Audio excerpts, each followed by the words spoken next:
Hello everybody, it's me, Patrick, your friendly neighborhood shaman, and I've done a few of these little PSA public shamanic announcements for a little bit now, and I realized I should probably introduce myself. You're like, who the heck is this guy? Who is my friendly neighborhood shaman? What does he know? Where does he get his information? And so I thought I would do a quick greet and meet and introduce myself. So my name is Patrick, and I have been, well, people always ask me, how long have you been on a shamanic path? And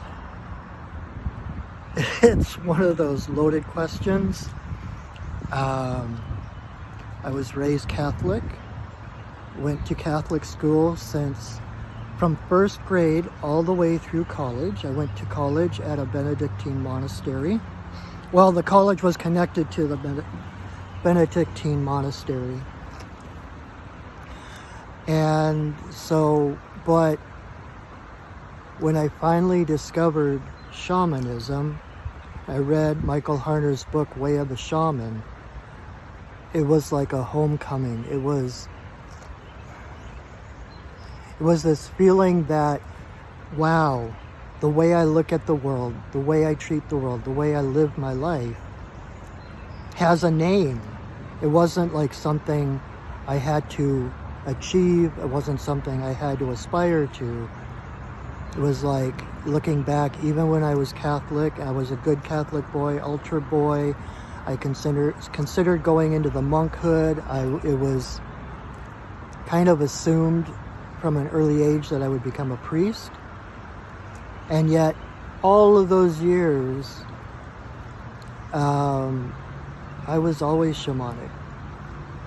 I've always been connected to the animals. I never felt at home as much as when I've been in the woods. I was a Boy Scout. I love camping. I always joke that I was having so much fun camping, talking to the animals, being in the woods, that I never made it past. Oh my God, I can't even remember the name anymore. That's funny. I never made it to any of the higher scouts. I never made it to Eagle Scout. That's really funny. Anyway, so I was always having so much fun camping and playing in the woods, pretending to be Tarzan and Robin Hood and Daniel Boone and Davy Crockett, that I didn't really care about the hierarchy. And there's just this nameless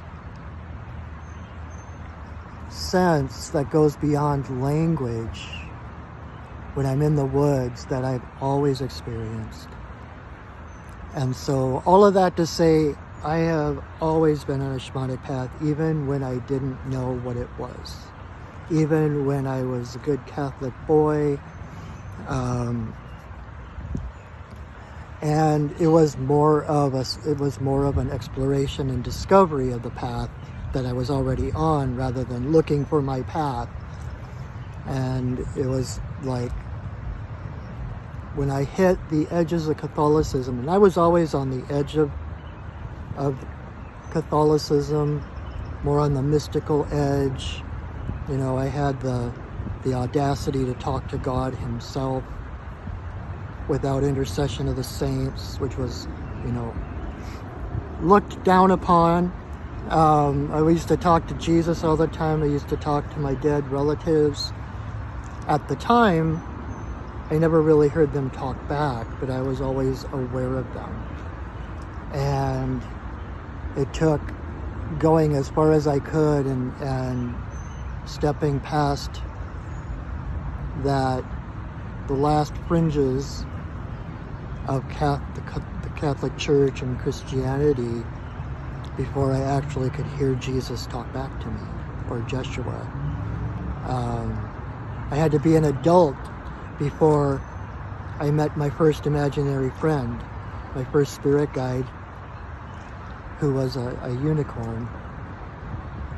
Anyway, so coming up Catholic, my saving grace was Disney. I'm a cartoonist as well. I always wanted to be a cartoonist. I always wanted to work for Disney. And it's like, hate him or love him, the Disney movies were my saving grace. Those are the ones as all my friends were growing up and, oh, that's all children's stuff, oh, magic, whatever.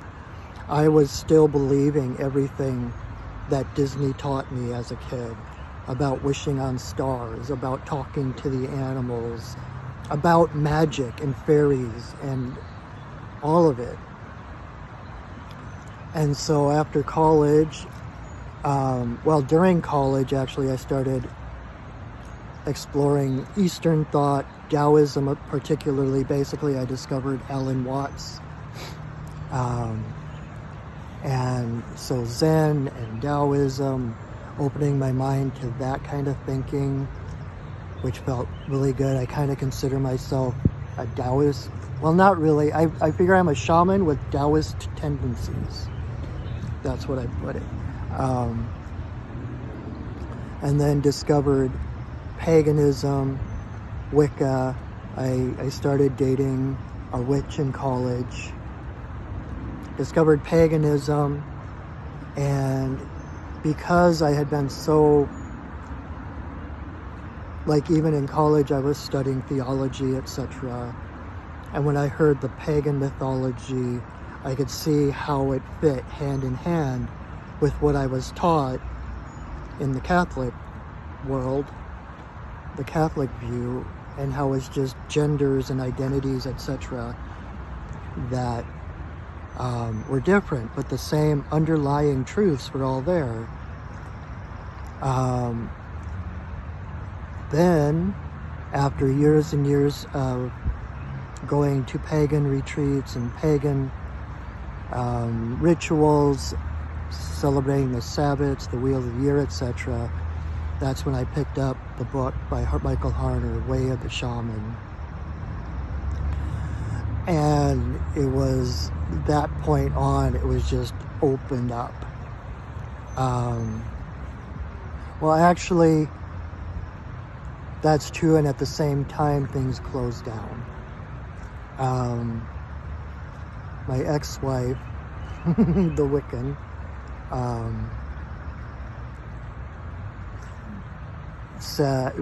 when I discovered, and I was so excited, and she was like, you can't be a shaman, you can't practice shamanism, that's not your heritage. And so I didn't. I was a very different person back then. And so I was like, okay, I'll just read about it. So I read everything I could about shamanism, and secretly, behind my wife's back, I would go into the woods and practice shamanic things, or what I thought was shamanic at the time.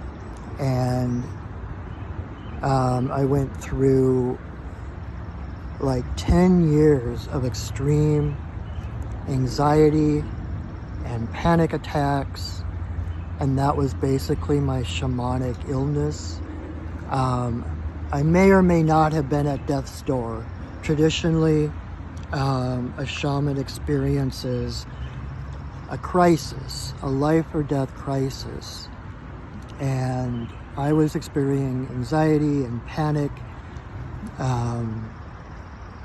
which basically stemmed from my not stepping onto my path, taking someone else's word that that's not my path, I can't do that. But it also formed my Shamanic Awakening, because every day for around about 10 years or more, I woke up thinking that was my last day on earth. I walked with death. I walked with the awareness of death every single day for 10 years, thinking, I am so stressed out, I am so anxious, there is no way my physical heart can handle this one more day.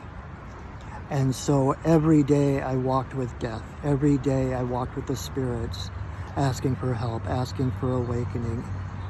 And it came with the help of Western medicine, shamanic medicine. The Western medicine gave me enough of a footing that I could step into my power, get a divorce. And one of the first things I did after getting a divorce was took a Shamanic Journey class. Then it was just wide open from that point on. My life changed, literally changed. Once I learned how to do the Shamanic Journey, once I was able to find my own self, my own guides, my own authority. And then I began taking shamanic courses and workshops, and I just didn't stop, just kept going and going. Every workshop opened me up more and more, and to the point where I finished one, it was like an 8-week course on shamanism, on Shamanic Journey, and we did a journey to find out, okay, what's next? What's my next step? And the top of the list my guides gave me was teach. And I was like, oh crap. You know, up to that point I was like, oh, this is so cool. I love this. Oh my God, I love this path. I'm just gonna do this all for myself. And at a certain point, my guides were like, it's time to teach. And so I do.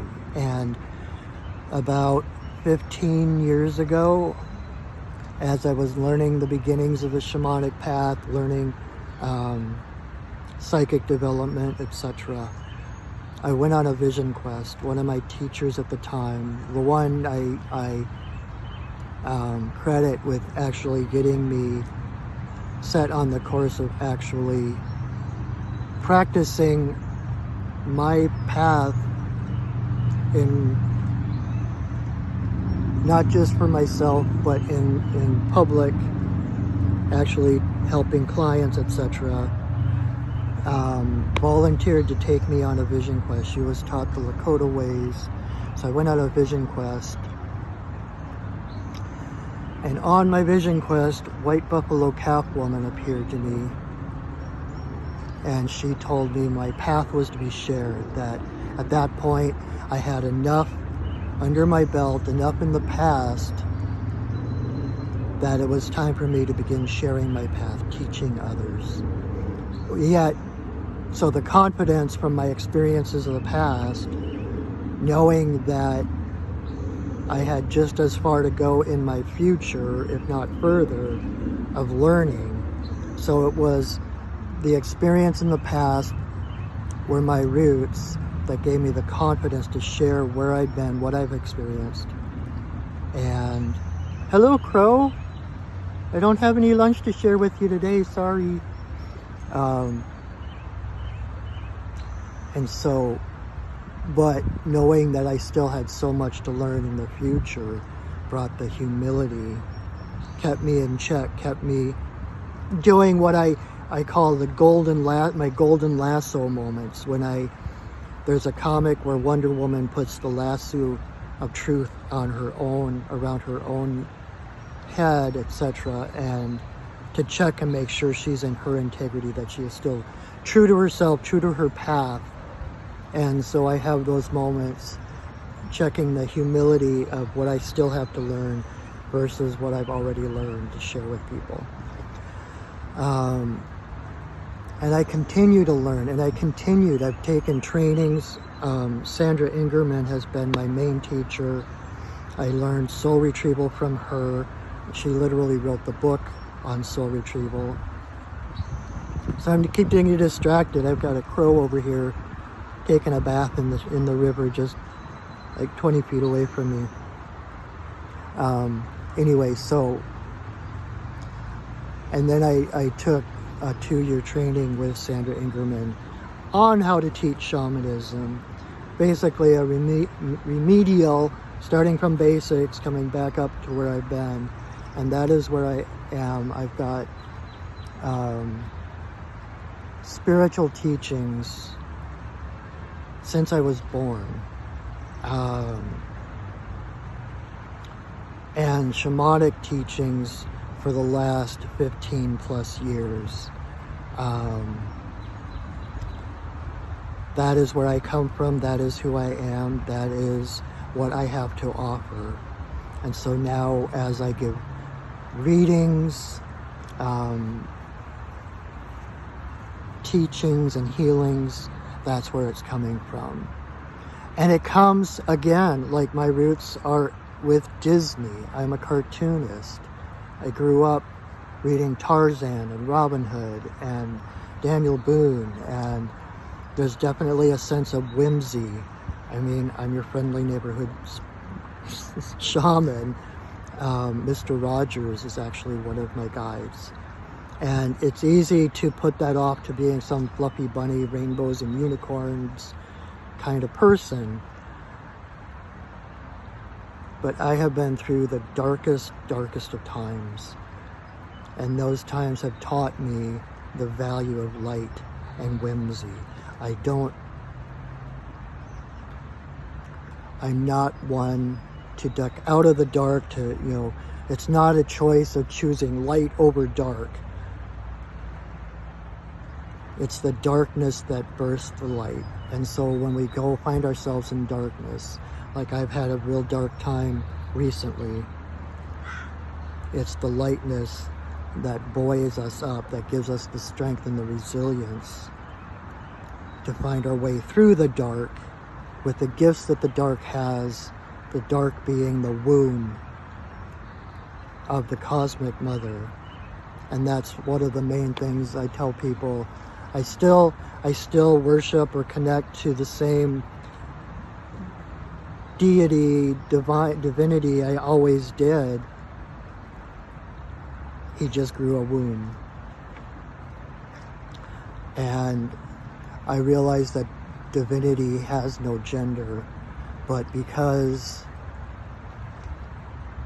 source, creator, God, goddess, whatever you want to call the source, has been seen as masculine for so many thousands of years now, that it is time to start focusing on the more feminine side, the more creative, inclusive, nurturing, fierceness of the mother, rather than the patronizing father that you're trying to please. It's like connecting to the mother, allowing that nurturing, inclusive connection rather than some deity far off, the goddess, the mother, creator, whose womb has birthed us all, that we are all a reflection of. So, that is who I am. That is where I come from. That is some of my background. Of course, I could talk for hours and hours about my experiences, and I'm sure I left out key things and maybe overshared some things that you might not have needed to know. I just wanted to introduce, that is who I am, Patrick, your friendly neighborhood shaman. I am here to help support you. If there's anything that resonates with you, with me, I do readings, healings, teachings. I take mentorships. I do one-on-one teaching with people. Whatever you need, I am here to support your path. The shaman's job is to support those who support them. And so thank you for supporting me by watching this video. Got longer than I expected it to. Thank you if you're still watching and listening. Visit my website, perchingwolfstudios.net, to see if there's anything I offer that will be of aid to you. We are here to walk each other home. We are here to love each other. And so I love you. I see you and I honor you. Thank you for listening. Have a wonderful rest of your day, week, whatever. Go shining. All right. Thank you for watching. Bye.